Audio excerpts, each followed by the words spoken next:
شرم نہیں آتی تم کو؟ تمہارا پسینہ نہیں بہا اور تم تبصرہ کر رہے ہو ان پر جن کی بوٹیاں بکھر گئی؟ حیا نہیں ہے، غیرت نہیں ہے؟ کب تک زندہ رہو گے سیونی ریاست کے راتب پر پلو گے؟ تم سے تو وہ کتا بہتر ہے جو اللہ والوں کی نگرانی کر گیا کہف کے وقت۔ اہل غزہ ہم آپ کے ساتھ ہیں انشاءاللہ۔ ہم وہاں ایک نعرہ لگایا کرتے تھے، غزہ غزہ رمز العزہ، کہ غزہ جو ہے وہ عزت کی علامت اور راز ہے۔ تو آپ بھی مل کر کہیں غزہ غزہ رمز العزہ، غزہ غزہ غزہ غزہ۔ الصلاة والسلام على من لا نبي بعده اما بعد فاعوذ بالله من الشيطان الرجيم بسم الله الرحمن الرحيم قل ان صلاتي ونسكي ومحياي ومماتي لله رب العالمين وقال الله تبارك وتعالى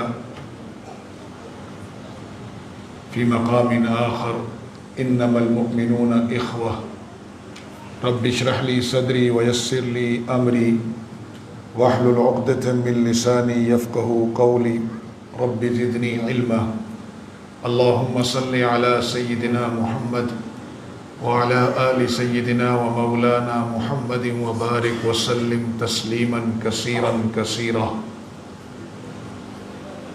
قابل صد احترام حضرات سامعین کرام، علماء امت،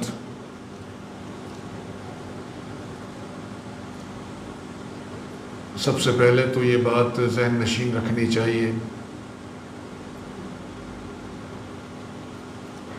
کہ اللہ رب العزت نے اس دنیا کا جو نظام بنایا ہے یہ ہر ایک کے لیے آزمائش ہے۔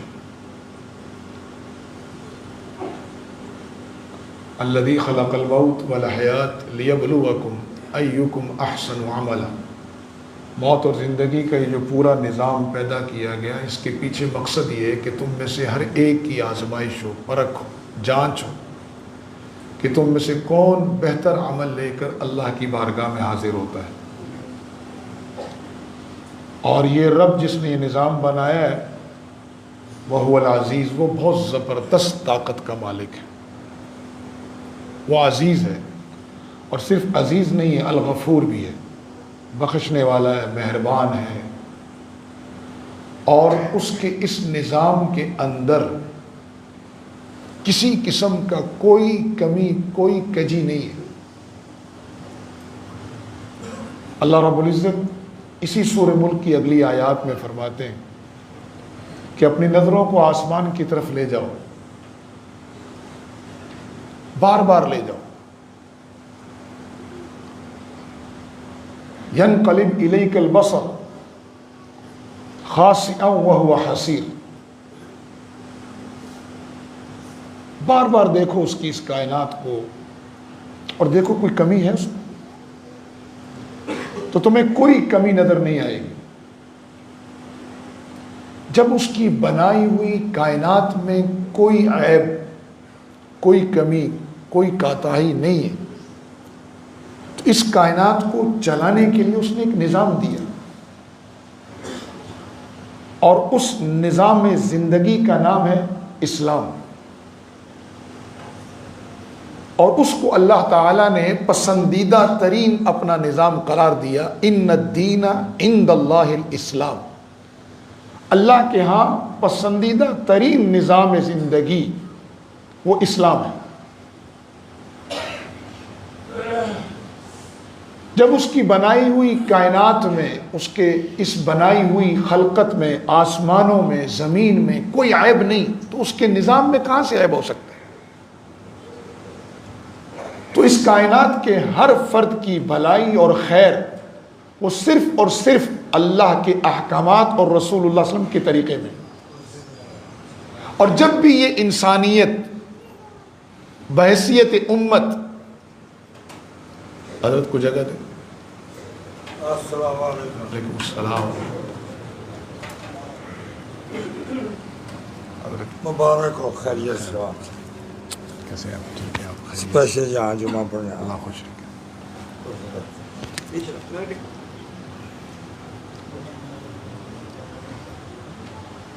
جب اللہ کی بنائی ہوئی تخلیق میں کوئی کمی کوئی کجی نہیں ہے اور مدتوں سے یہ آسمان ہے، لوگ اس کو دیکھ رہے ہیں، ریسرچ کر رہے ہیں، کوئی کوتاہی نہیں ہے، تو اس کے بنائے ہوئے اس کے بھیجے ہوئے نظام میں بھی کوئی کمی کوئی کجی نہیں ہے۔ جب بھی امت نے اللہ کے نظام کو بطور نظام زندگی اپنایا، ان الدین عند اللہ الاسلام کو، اللہ کے پسندیدہ دین کو اپنا پسندیدہ نظام بنا کر اپنی زندگی کا عمل بنایا، اللہ نے اس امت کو عروج بخشا۔ عرب کے صحراؤں سے نکلنے والے اس وقت کی سب سے متمدن دنیا، سب سے طاقتور طاقتوں کو زیر کر گئے، اور اس انداز میں زیر کیا کہ علم، عمل اور جد و جہد کا اتنا خوبصورت امتزاج تھا کہ لوگوں نے صرف ان کا مذہب قبول نہیں کیا، ان کی ثقافت، ان کے عادات و اطوار، ان کے اخلاق، ہر چیز کو اپنایا، حتیٰ کہ زبانیں تک بدل گئی۔ یہ ان کے عمل کی طاقت تھی، یہ ان کی اللہ اور اللہ کے رسول کے ساتھ جو تعلق ہے اس تعلق کی مضبوطی کا نتیجہ تھا کہ انہوں نے صرف اور صرف عزت اللہ اور اللہ کے حکم اور رسول اللہ صلی اللہ علیہ وسلم کے طریقوں میں سمجھی۔ چنانچہ روم اور فارس کو روند گئے، یا آج کا موجودہ اندلس جسے ہم اسپین کہتے ہیں، جہاں سے غزہ کے لیے حمایت کا قافلہ نکلا، کعبے کو مل گئے پاسباں صنم خانے سے۔ یہ وہی اسپین ہے جو 1250 عیسوی میں ہم سے چھین لیا گیا۔ یہ وہی سرزمین ہے کہ جس سرزمین سے آج گلوبل سمود فلوٹیلا کا ایک پارٹ فریڈم فلوٹیلا نکلا۔ میں پارٹ اس لیے کہہ رہا ہوں کہ 4 قافلوں کے مجموعے کا نام تھا گلوبل سمود فلوٹیلا، ان میں سے ایک پارٹ تھا یورپ کا۔ یہ وہی سرزمین ہے، وہیں سے نکلنے والے لوگ ہیں جن کے آب و اجداد نے سرزمین اندلس پہ مسلمانوں پہ زمین تنگ کر دی تھی، اور آج جب غزہ والوں پہ زمین تنگ ہوئی تو اللہ کا نظام دیکھیں، یہیں سے غزہ کی حمایت میں لوگ نکل رہے ہیں۔ یہ سرزمین ہمارے ہاتھوں سے کیوں نکلی؟ آدھا یورپ ہمارے ہاتھوں سے کیوں نکلا؟ یا ماضی میں سقوط بغداد کیوں ہوا؟ سقوط خلافت عثمانیہ کیوں ہوا؟ سقوط ڈھاکہ کیوں ہوا؟ یہ اصل غور کرنے کی چیزیں ہمارے لیے۔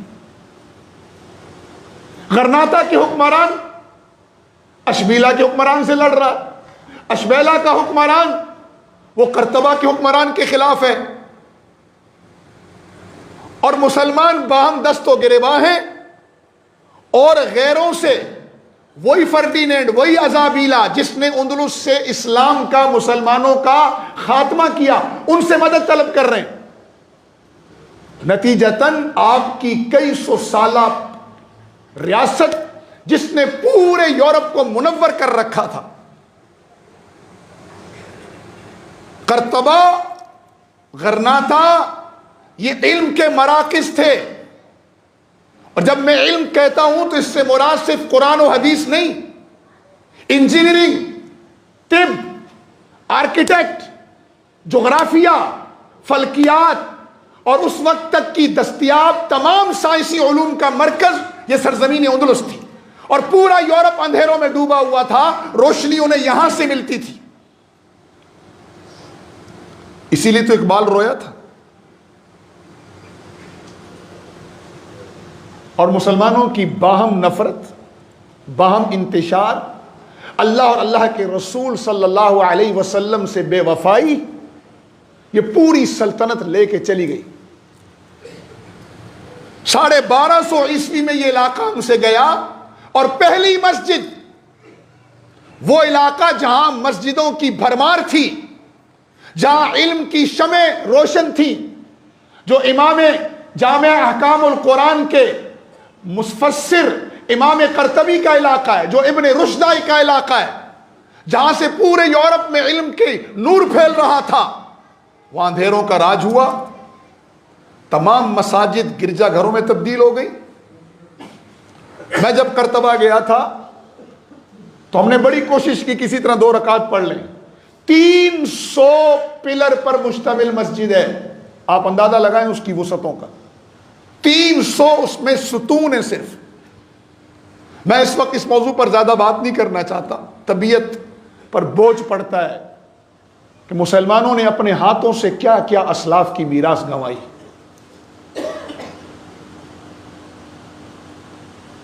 پہلی مسجد اس سرزمین پر 1972 میں بنی، مراکش اور سعودیہ کے تعاون سے۔ آپ اندازہ لگائیں کہ مسجدوں کا نام و نشان تک مٹا دیا گیا۔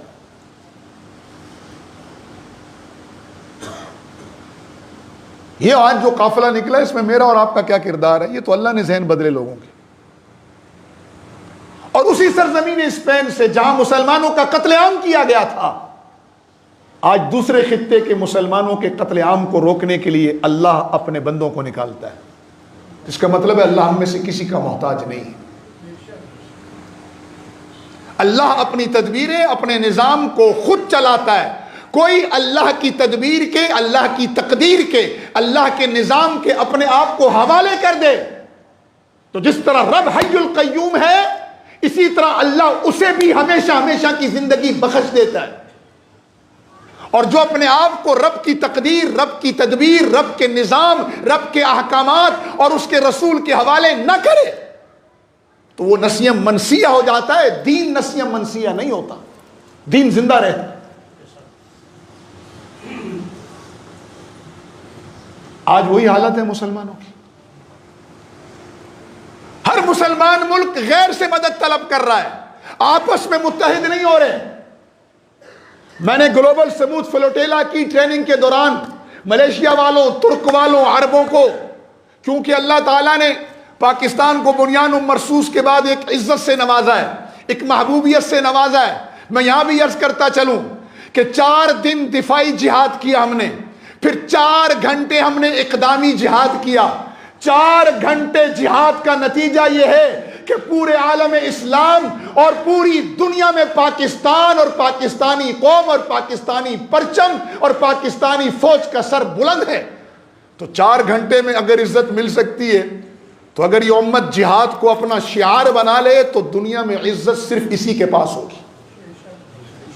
ہمیں سمجھ کیوں نہیں آ رہا؟ تو میں نے وہاں ٹریننگ کے دوران عرب بھائیوں سے، ترکوں سے، ملیشیا سے کہا کہ یار 60% غیر مسلم ہیں اس گلوبل سموتھ فلوٹیلا میں اور 40% مسلمان ہیں۔ ہماری سر آنکھوں پر یہ غیر مسلم کہ انسانیت کے رشتے کے ناطے یہ اٹھیں نکلیں۔ وہاں ایک خاتون نے جب دوران سیشن ایک تقریر کی اور کہا کہ اگر میں 100 کلو آٹا غزہ پہنچا دوں اور اس کے بدلے میری جان چلی جائے تو یہ سودا مہنگا نہیں ہے۔ تو ہم تو عبرت سے ہم نے ایک دوسرے کو کہا کہ یار ہم کیا جواب دیں گے اللہ کو اور اللہ کے رسول صلی اللہ علیہ وسلم کہ وہ نبی جو ایک اونٹ کے تکلیف پر، تڑپنے پر خود تڑپ اٹھا تھا، آج اس کی امت کا ایک حصہ برما میں تڑپ رہا ہے، کشمیر میں تڑپ رہا ہے، مقبوضہ کشمیر میں، اور ادھر غزہ میں تڑپ رہا ہے، کٹ رہا ہے، شام میں 1 ملین کٹ گئے۔ اس نبی کی امت نبی کو قیامت کے دن کیا جواب دے گی؟ میں نے تو عمومی طور پر اپنے لیے تو ہم ہدایت پر استقامت کی دعا مانگتے رہے کہ اللہ ہم سب کا خاتمہ ایمان پر فرمائے۔ ان کے لیے ہم نے ایک ہی دعا مانگی، اللہ ان کے نور، ان کے سینوں کو ایمان کے نور سے منور فرما دے۔ ایک 75-70 سال سے زائد عمر کی خاتون تھی، امریکن مس این۔ 70 سال کی عمر میں تو ٹھیک ہے ان کی کشتی بہت لگژری کشتی تھی، لیکن جتنی بھی لگژری گاڑی ہو، جتنی بھی لگژری جہاز ہو، جتنا بھی لگژری کشتی ہو، آخر 70 سال کی عمر بھی ایک معنی رکھتی ہے۔ اور یہ وہ خاتون تھی جو 2010 کے فریڈم فلوٹیلا میں بھی شریک ہوئی تھی، جس میں 10 لوگ اسرائیل نے شہید کر دیے تھے، کئی رضاکار زخمی کر دیے تھے، اور اس نے وہ منظر اپنی آنکھوں سے لائیو دیکھا تھا۔ اس کے باوجود پھر اس عمر میں آئی ہوئی تھی 15 سال بعد پھر۔ تو میں نے اس کو کہا کہ محترمہ صرف فری فلسطین کشمیر نہیں ہے، تو وہ اتنی پرجوش ہوئی، کشمیر کا جھنڈا ہاتھ میر آؤں گی اور انڈیا کے ظلم کے خلاف مقبوضہ کشمیر کے مسلمانوں کی حمایت میں اسی طرح تحریک چلاؤں گی۔ میں نے کہا اللہ یہ بوڑھی عورت ہے، سفید بال ہو گئے ہیں، آخری عمر کے حصے میں میرے مولا اس کو ایمان کے نور سے منور کر دے۔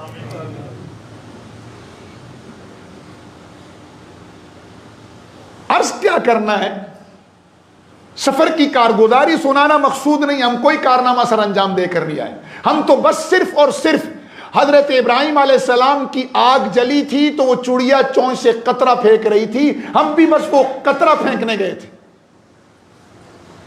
کہ قیامت کے دن اللہ اور اللہ کے نبی علیہ السلام کے حضور شرمندگی سے بچ سکیں، کیونکہ اور کوئی راستہ نہیں تھا، جو ہمارا میدان ہے اس کا راستہ نہیں مل رہا تھا، تو ہم نے کہا چلو اسی میدان سے آگ بجھانے کے لیے کچھ نہ کچھ تو کریں نا۔ تو مسلمانوں،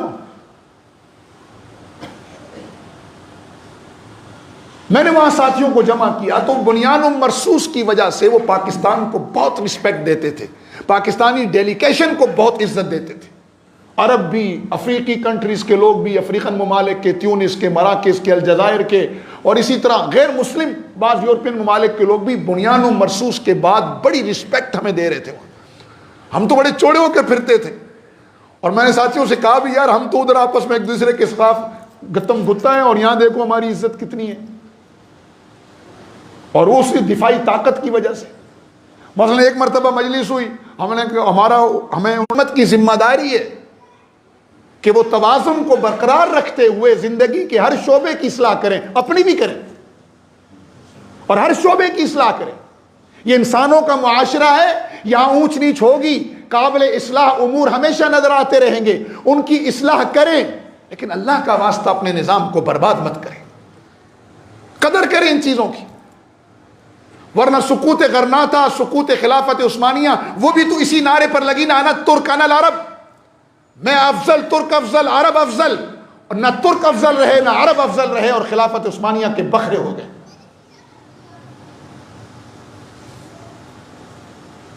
نفرتیں لوگوں کے دلوں میں نہیں ہوتی، چند لوگ پیدا کرتے ہیں۔ میں بھی بنگلہ دیش کا دورہ کر کے آیا ہوں، بخدا جو محبت بنگلہ دیش والوں نے دی ہے وہ مجھے آج تک کسی اور خطے میں نہیں ملی، مستقبل میں کہیں ملے تو ایک الگ بات ہے۔ ہزاروں کے مجمع، کلومیٹر تک وہ گاڑیوں کا ساتھ پیدل چلتے رہے، اور جس مسجد میں وہ نعرہ لگاتے تھے کہ پاکستان اور کشمیر سے رشتہ کیا، لا الہ الا اللہ، تو مجھے اندازہ ہوا کہ چند ناعاقبت اندیشوں نے ہمارے درمیان نفرتیں پیدا کی۔ میں نے ان سے کہا ہم نے معافی اور تلافی کرنی ہے، غلطیوں کو دہرانا نہیں ہے۔ ایک مجمع میں شخص نہیں تھا جس نے کھڑا ہو کر کہا کہ ہم آپ کی بات سے اتفاق نہیں کرتے، سب نے کہا ہم اتفاق کرتے ہیں۔ دن میں کئی پروگرام کروائے انہوں نے۔ بابا ہم ایک تھے، ایک ہیں اور ایک رہیں گے، پوری امت۔ تو میں نے وہاں اپنے ترک بھائیوں سے، عربوں اور ملیشین سے کہا، یہ میری خواہش ہے، سن 2001 سے میں اس پر بول رہا ہوں کہ صرف عالم اسلام کے 5 ملک ایک ہو جائیں بس، اور اس کے پیچھے میرا ایک نظریہ ہے۔ ملیشیا، اس کے پیچھے اقتصادی طاقت ہے، وہ دنیا کے اسٹرانگ ترین 10 طاقتور ترین پاسپورٹوں میں سے اور معیشت میں سے ایک ہے۔ دوسرا عرب، اللہ نے ان کو مرکزیت اور تیل سے نوازا ہے۔ تیسرا ترک، انہیں اللہ تعالیٰ نے وجن خلافت سے نوازا ہے، اور 600 سال انہوں نے دنیا پہ حکمرانی کی ہے، اور 400 سال خلافت قائم کی ہے، اور 3 بر اعظموں کے حکمران رہے ہیں، ایشیا، یورپ، افریقہ۔ چوتھا افغانستان، یہ ایشیا کا گیٹ وے ہے، اور 3 عالمی طاقتوں سے لڑنے کا تجربہ رکھتا ہے، اور 5واں وہ مملکت خداداد پاکستان، جہاں سے میرے رسول اللہ کو جس خطے سے ٹھنڈی ہوائیں گئیں، جس کی بنیاد لا الہ الا اللہ محمد الرسول اللہ ہے، ریاست طیبہ محمد الرسول اللہ صلی اللہ علیہ وسلم کی قائم کردہ پہلی ریاست کے بعد یہ دنیا کی دوسری ریاست ہے جو لا الہ الا اللہ محمد الرسول اللہ کے نام پر وجود میں آئی، جو مشیت الہی ہے۔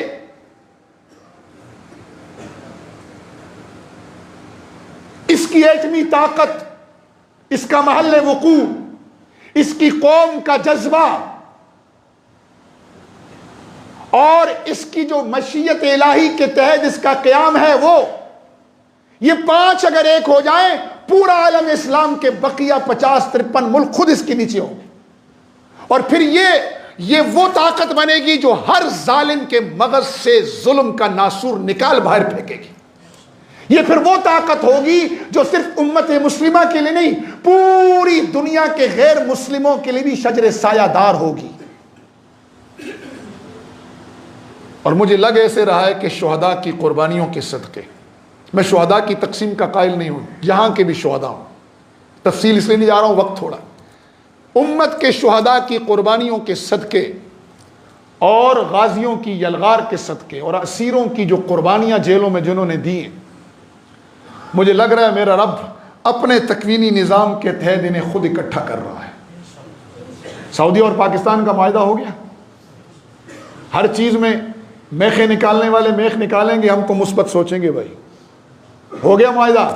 انشاءاللہ قریب ترک، ملیشیا، افغان، پاکستان بھی اس معاہدے میں آئیں گے اور عالم اسلام کی وہ طاقت بنے گی جو انشاءاللہ لا نخاف الا اللہ اور لا غالب الا اللہ کا ماٹو لے کر کھڑی ہوگی اور پوری دنیا میں علم، عدل اور امن کا جھنڈا انشاءاللہ طلوع کرے گی، اور دنیا سے جہالت، ظلم اور ناانصافی اور بدامنی کے پرچم اکھاڑ پھینکے گی۔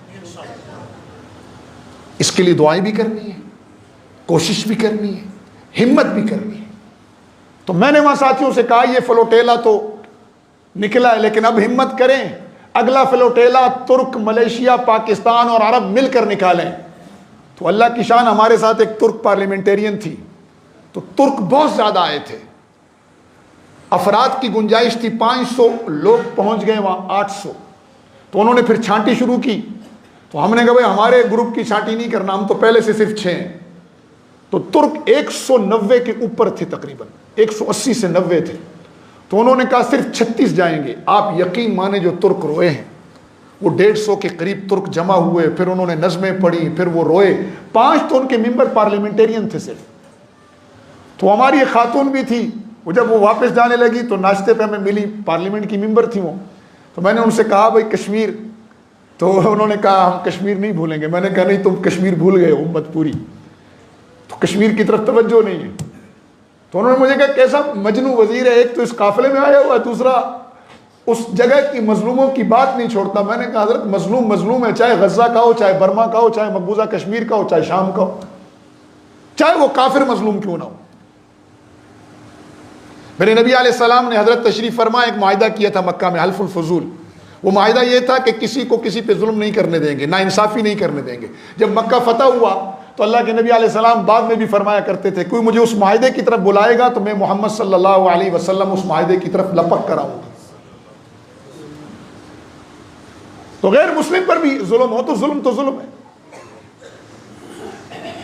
تو وہ میں نے ان کو کہا بھائی ترک فلوٹیلا نکالیں تو ہم ان کے ساتھ ہوں گے۔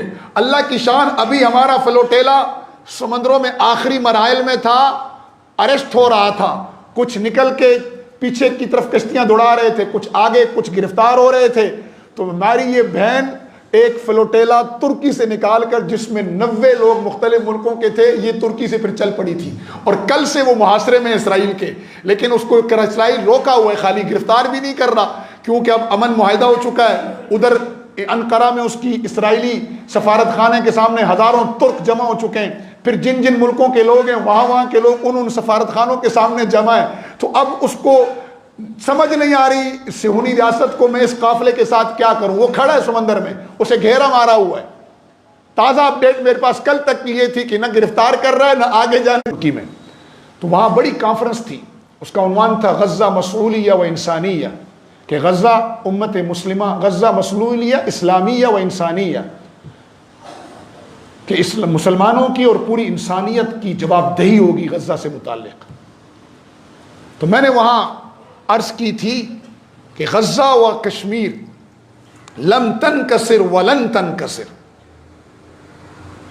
کہ نہ یہ گرا ہے اور نہ گرے گا۔ غزہ کہاں گرا ہے؟ غزہ نے تو سوئی ہوئی غفلت میں سوئی ہوئی امت کو کھڑا کیا ہے۔ غزہ نے صرف امت اسلامیہ کے 2 ارب مسلمانوں کو نہیں، بلکہ غزہ نے 7 ارب انسانوں کو کھڑا کیا ہے۔ غزہ نہیں گرا، غزہ نے عالم اسلام کو کھڑا کیا، عالم انسانیت کو کھڑا کیا ہے۔ غزہ تو وہ قربانی دے گیا، اہل غزہ نے وہ تاریخ رقم کی ہے کہ جس نے پوری انسانیت کو کھڑا کر دیا ہے۔ غزہ نہیں گرا، گرے تو ہم تھے، غزہ نے ہمیں بھی کھڑا کر دیا ہے۔ تو اس لیے عرض کر رہا ہوں کہ بعض لوگ حماس کے اس معاہدے کے خلاف باتیں کر رہے ہیں، یہ وہ کر رہے ہیں جن کا پسینہ بھی نہیں گرا۔ تم ہوتے کون ہو؟ پرسوں ڈاکٹر صاحب کے میرے پاس کال آئی، جو ان کے نمائندے ہیں ایشیا کے، تو میں نے کہا ڈاکٹر صاحب غم نہ کریں، ان تبرائیوں کے سامنے ہم اپنا سینہ دیں گے اور ان کی تبرے کی زبان کو ہم اپنی حق کی زبان سے روکیں گے انشاءاللہ۔ یہ ہوتے کون ہیں ان پر تبصرہ کرنے والے اور ان پر تنقید کرنے والے؟ میں صاف عرض کر رہا ہوں، جنگ بندی کا یہ معاہدہ نہ ٹرمپ کی شرائط پر ہوا ہے نہ نیتن یاہو کی، یہ اللہ کے غازیوں کی اور اہل غزہ کے استقامت مزاج جرت مند مسلمانوں کی شرائط پر ہوا ہے الحمدللہ۔ جب وہ راضی ہیں تو تمہیں کیا تکلیف ہے؟ تمہارا کردار کیا ہے اہل غزہ کے لیے؟ تم صہیونی ریاست کی راتب پہ پلنے والوں، ایک ایک پوسٹ پر پیسے لینے والوں، تم تنقید کرو گے ان اہل غزہ کے استقامت مزاج لوگوں پر جنہوں نے تاریخ رقم کی ہے؟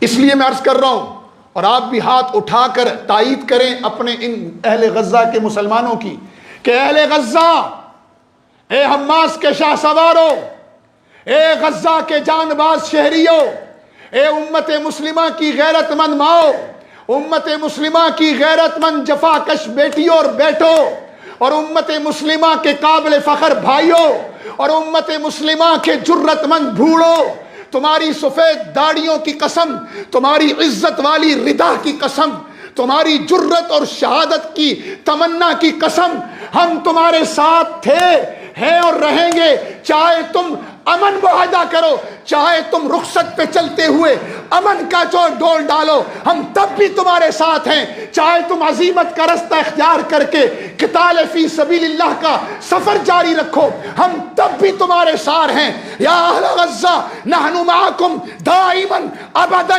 فی الحیات و فی الممات، کتفا بکتف، دما بدم، قدما بقدم، ہم تمہارے ساتھ ہیں زندگی اور موت کے ساتھ، ہاتھ میں ہاتھ ڈال کر، خون کے قطرے سے خون کا قطرہ ملا کر، قدم سے قدم ملا کر، چاہے تم امن معاہدہ کرو، چاہے تم جنگ کا فیصلہ کرو، ہم تمہارے ساتھ ہیں انشاءاللہ، ساتھ ہیں انشاءاللہ، ہاتھ بلند کر کے۔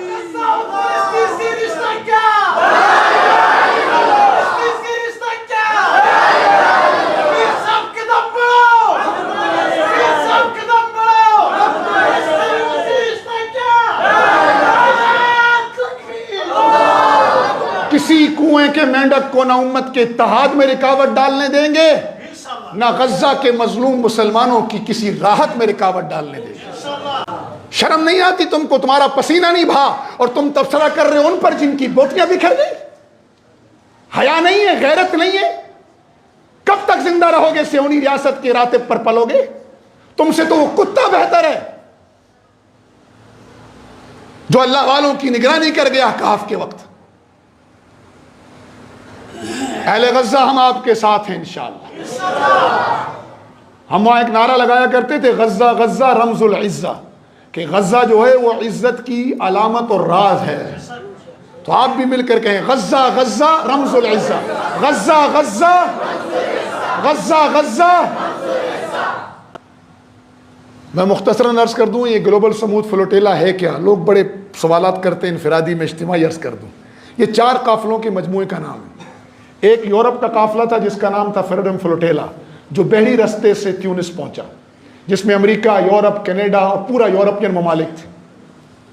دوسرا قافلہ تھا GCC کنٹری کا، عرب ممالک کا، قطر، بحرین، اردن، کویت، یہ عمان سب۔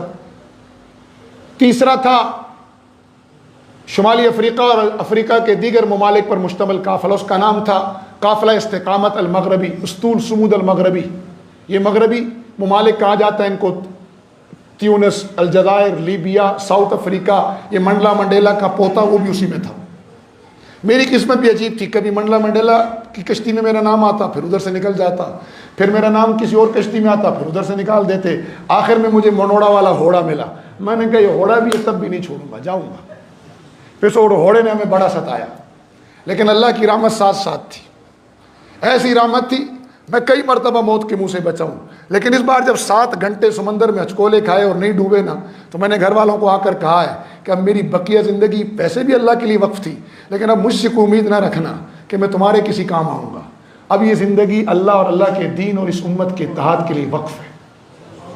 اللہ خوش رکھے، میرے گھر والے پہلے سے بیچارے وہ ہمارے ساتھ ہی چل رہے ہیں، انہوں نے کبھی مجھ سے تقاضا ہی نہیں کیا، نہ وقت کا، نہ مال کا، نہ کسی اور چیز کا، بس کبھی کبھی بشری تقاضوں پر تھوڑی تھوڑی ناراضگی دیتے ہیں، اتنا ان کا حق ہے۔ لیکن جب سے یہاں سے آیا ہوں نا، تو وہ اب سمجھ گئے ہیں کہ اللہ نے بیوہ ہونے سے بچا لی ہے، تو اب یہ جو کرتا ہے اس کو کرنے دو۔ تو اللہ ان کو بہترین جزائے خیر دے۔ گھر والے معاون نہ ہو، بندہ دنیا کا کوئی کام نہیں کر سکتا، نہ دنیا کا نہ آخرت کا۔ وہ معاون ہو تو بندہ دنیا اور آخرت کا کوئی کام کرتا ہے۔ تو اللہ ان کو جزائے خیر عطا فرمائے، وہ ہمارے اس کام میں ہمارے معاون ہیں۔ تو اللہ نے ہمیں ایک زندگی دی ہے نہیں پھر، ورنہ اس 7ویں گھنٹے کے 5ویں گھنٹے میں تو ہمیں کپتان نے کہہ دیا سنغرق، ہم غرق ہونے والے ہیں۔ پھر 6 گھنٹے اس نے اعلان کیا کہ کشتی میں آگ لگنے والی ہے، کیونکہ انجن کے نکے ٹوٹ گئے، آئل باہر آ گیا ہے، بیٹری کا شارٹ سرکٹ ہونے کا خطرہ ہے، سب جیکٹیں پہن لو، اگر آگ لگی تو سب نے چھلانگ مارنی ہے۔ وہ تو اللہ نے کرم کیا کہ 7ویں گھنٹے ہمارے قافلے کی ایک کشتی، اس نے ہمیں جو ہے، ہم نے جو میسج پاس کیا تھا سولر ختم ہونے سے پہلے، نیٹ ختم ہونے سے پہلے، جی پی ایس ختم ہونے سے پہلے، تو وہ کشتی ہمارے قریب 7ویں گھنٹے میں، ہمارے پاس آخری رابطہ بس وہ وائرلیس رہ گیا تھا، اس کی رینج بڑی کم تھی۔ 7 گھنٹے کے بعد پہلے تو ہم اس پہ چیختے رہے اپنی کشتی کا نام لے کے، کوئی رسپانس نہیں۔ 7ویں گھنٹے اس پہ ہماری کشتی کا نام آیا تو ہم سب ایسے خوشی سے کھل اٹھے۔ تو بہرحال تیسرا قافلہ تھا وہ بائیر تیونس پہنچے، اور پھر وہ ہماری کافی لمبی روداد ہے، وہ سنانا مقصود نہیں، مقصود تو یہ کہ یہ تو قافلے کا تعارف تھا۔ یہ 4 قافلوں کے مجموعے کا نام تھا گلوبل سمود فلوٹیلا۔ اس میں 60% غیر مسلم تھے جو ہمارے لیے عبرت ہے، اور 40% مسلمان تھے۔ دعا فرمائے جو مسلمان شریک تھے اللہ انہیں ہدایت پر استقامت نصیب فرمائے، خاتمہ ایمان پہ فرمائے۔ جو غیر مسلم شریک تھے اللہ ان کے دل کو ایمان کے نور سے منور فرمائے۔ پھر کئی بیچ میں رستے میں طوفان بھی آئے، ڈراؤن بھی آئے، مختلف اٹیک ہوتے رہے۔ یہ ڈراؤن میں لوگ سمجھتے ہیں جی کشتی برباد کیوں نہیں تھی، تو بھائی مسئلہ یہ ہے کہ ڈراؤن پہ وہ بارود نہیں مارتا تھا، وہ ڈراؤن پہ ساؤنڈ بم مارتا تھا، ساؤنڈ بم سے ڈراتا تھا، اس کی آواز آتی تھی، یا پھر کیمیکل پھینکتا تھا جس سے کشتی میں آگ لگ جاتی تھی ہلکی پھلکی، تو وہ ڈرانے کے لیے مارتا تھا۔ یہ وہ بم وہ نہیں مارتا تھا، وہ مارتا تو کشتی تو 2 ٹکڑے ہو جاتی۔ یہ ساؤنڈ بم پھینکتا تھا وہ، یا کیمیکل بم پھینکتا تھا وہ۔ پھر طوفانوں نے آ لیا، پھر ڈراؤن نے آ لیا، پھر کشتی کی خرابی نے۔ یہ تو تھا تعارف۔ مقصد کیا تھا؟ بعض لوگ کہتے ہیں کہ جی یہ کیا بیوقوفی ہے، یہاں سے سامان اٹھایا جا کر وہاں دے دیا اسرائیل کو۔ وہ اللہ کے بندو، یہ علامتی امداد تھی۔ یہ 50 کی 50 کشتیوں کی امداد جمع کریں نا تو 10 سے 15 ٹرک بنتے ہیں، تو 2 ملین لوگوں کو 10 ٹرک کافی ہوتے ہیں کیا؟ یہ تو اصل میں ہزاروں ٹرک مصر میں کھڑے ہیں، ہزاروں اردن میں کھڑے ہیں، وہ جانے کی اجازت نہیں دے رہا تھا۔ الحمدللہ اس گلوبل سمود فلوٹیلا کی محنت کے نتیجے میں پورا یورپ کھڑا ہوا، امت مسلمہ بیدار ہوئی۔ ایک حد تک یورپ نے پوری ٹرینیں، ہر چیز جام کر دی تھی۔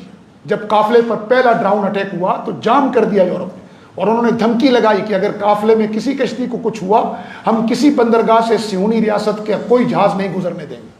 تو حکومتوں کو تو ڈرا سکتا ہے، عوام کو تو نہیں ڈرا سکتا۔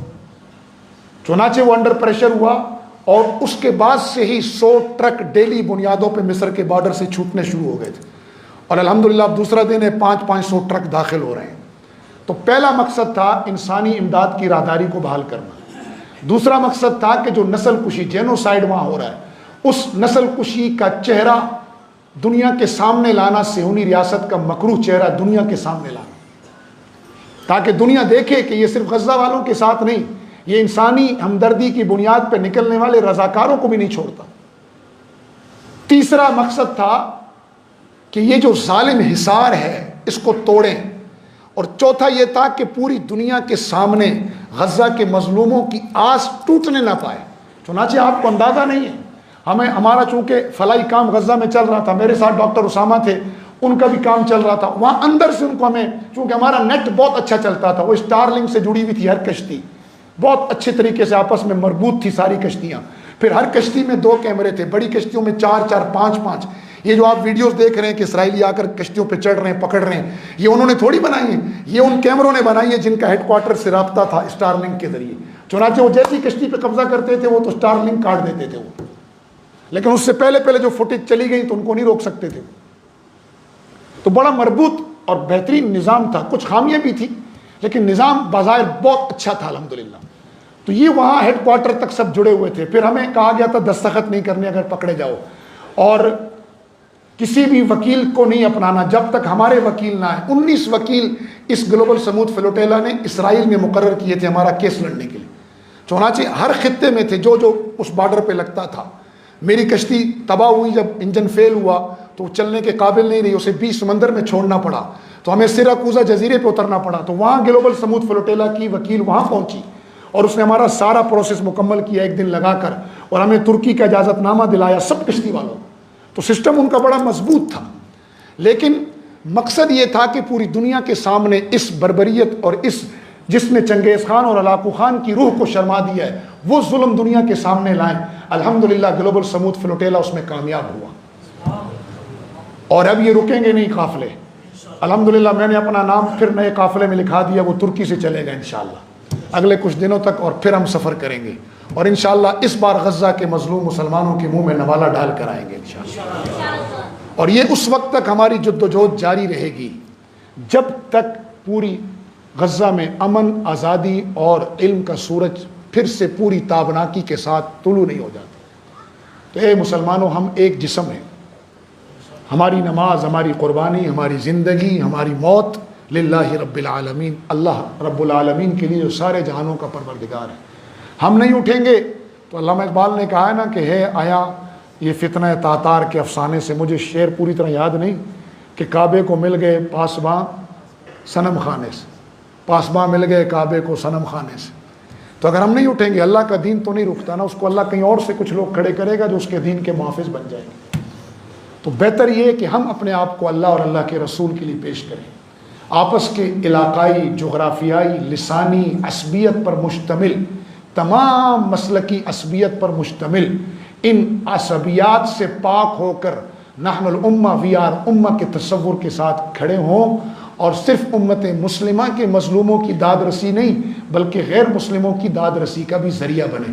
چونکہ جمعے کا وقت ہے، وقت مکمل ہو چکا ہے، کسی ساتھی نے کوئی سوال کرنے ہو تو جمعے کے بعد ہم بیٹھ جائیں گے، ایک نشست اور لگا لیں گے، جنہوں نے جانا ہوگا وہ چلے جائیں گے، جنہوں نے کوئی سوالات جوابات کرنے ہوں گے ہم بیٹھ جائیں گے، اپنے بھائیوں کے سوال جواب کا انشاءاللہ سوالوں کے جوابات دیں گے جو ہمارے علم میں ہے، جو ہمارے بس میں ہے۔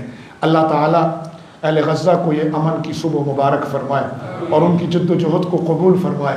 ان کی عظیمت کی جو 2 سالہ داستان ہے، آنے والی دنیا اس پر ڈاکومنٹری بنائے گی، تاریخ لکھی جائے گی، اور آنے والی نسلیں ان کی عظیمت کی داستانیں سن کر اپنے ایمان کو جلا بخشیں گی، جیسے ہم صلاح الدین ایوبی، حضرت خالد بن ولید، حضرت زرار بن اسور، حضرت ابو عبیدہ بن جراح رضی اللہ تعالیٰ عنہ اور محمد بن قاسم کے قصے سن کر اپنے ایمان کو جلا بخشتے ہیں۔ آنے والی نسلیں وہ انشاءاللہ غزہ کے مجاہدین، غزہ کی عوام، غزہ کے علماء، غزہ کے بزرگ، غزہ کے صحافیوں، غزہ کی بچیوں کی جرت کی داستانیں سنیں گی اور اپنے ایمان کو جلا بخشیں گی۔ اس لیے مسلمانوں خاموش نہ رہیں، اپنے اپنے حلقوں میں پرامن طریقے سے جان دیے جان لگائیں، مال دیا ہے مال لگائیں، بولنے کی صلاحیت ہے وہ لگائیں، سوشل میڈیا کی طاقت دی ہے اس کو مثبت استعمال کریں وہ لگائیں، اور اپنے ملک کے اندر بھی امن و امان، استحکام پیدا کریں اور امت کے رشتے کو فروغ دینے کی کوشش کریں۔ منفی سرگرمیوں سے نکلیں، مثبت سرگرمیوں میں اپنے آپ کو لگائیں، اچھا سوچیں، اچھا عمل کریں۔ اللہ ہمیں اپنی رضا اور رضا والے اعمال اور رضا کا مقام جنت نصیب فرمائے۔ اللہ ہمیں اپنی ناراضگی اور ناراضگی والے اعمال اور ناراضگی کے مقام جہنم سے اللہ ہم سب کی حفاظت فرمائے۔ وآخر دعوانا ان الحمد للہ رب العالمین۔